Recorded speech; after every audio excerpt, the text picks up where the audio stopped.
ఒకప్పుడు అర్జున్ అనే యువకుడు తన ఇంట్లో ఒంటరిగా కూర్చుని ఏదో కొత్తదాన్ని అన్వేషించాలనే ఉద్దేశంతో కాగితాన్ని 7 మడతలు వేశాడు.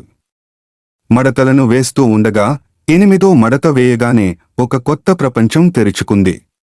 ఆ కొత్త ప్రపంచం భయంకరంగా, దుర్మార్గాల మనుషులు, దొంగలు, దయ్యాలు, భూతాలు, ప్రేతాలు, రాక్షసులతో నిండిపోయి ఈ ప్రాణి వర్గాలు అక్కడ ఉన్న ప్రజలందరినీ భయపెడుతూ వారికి బాధలను కలిగించేవి.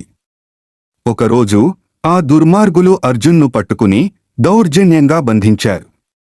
అర్జున్ ఎంత బాధపడ్డాడో తెలియజేయడానికి మాటలు సరిపోవు. ఆ రాత్రి మహాదేవుడు మరియు విష్ణుమూర్తిని ప్రార్థిస్తూ తనకు సహాయం చేయమని వేడుకున్నాడు. ఆ రాత్రి అర్జున్ కలలోకి హరిహరులు, మహాదేవుడు మరియు విష్ణుమూర్తి వచ్చారు. వారు అర్జునునికి చెప్పారు, మేము నీకు 7 రోజులు రక్షణ ఇస్తాము. 8వ రోజున మీరు మీ లోకానికి వెళ్తారు. కాని మేము మీతో రాలేము, ఎందుకంటే ఈ దుష్ట శక్తులను అణచివేయాలి. అర్జున్ దేవతలను ప్రశ్నించాడు, మీరు లేని లోకంలో మేము ఎలా బతకగలం? మీరు ఎక్కడుంటే మేము అక్కడే ఉంటాము. మేము మీ తోలుబొమ్మలను. హరిహరులు సమాధానం ఇచ్చారు, మేము చెప్పినదే విను, నువ్వు ప్రమాదంలో పడతావు. జాగ్రత్తగా ఉండు.